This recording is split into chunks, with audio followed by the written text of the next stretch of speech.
Okay guys, here's our second video of the oral cavity. I'm going to go over the parts you need to know for the practical. In order to open up the mouth, I took my scissors and I made a cut there and cut there to break the tissue, and then you're going to have to use a little bit of force and you're going to have to pull this open to break the jawbone open.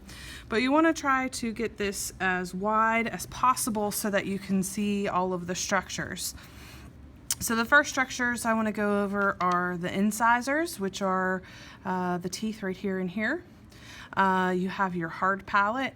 You can always tell whether or not it's the hard palate because if you push on it, it's hard. Hard palate runs from up here all the way down to about right there. The soft palate is going to be behind there. And you know what, I'm going to actually open up this mouth just a little bit wider so we can have a little bit of a better view.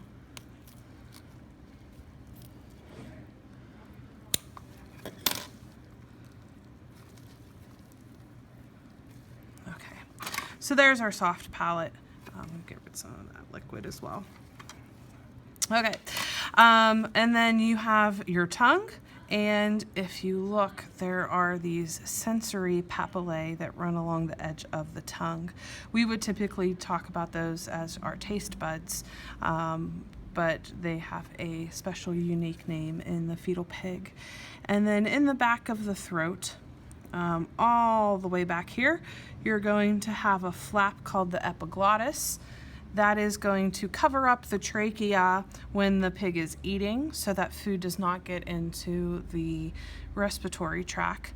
But other than that, the mouth is a pretty simple place, not a whole bunch of different things going on.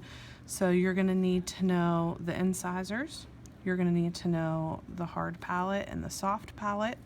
You're going to need to know the special names of the taste buds, which are the sensory papillae, the tongue, and the epiglottis, which is located back here.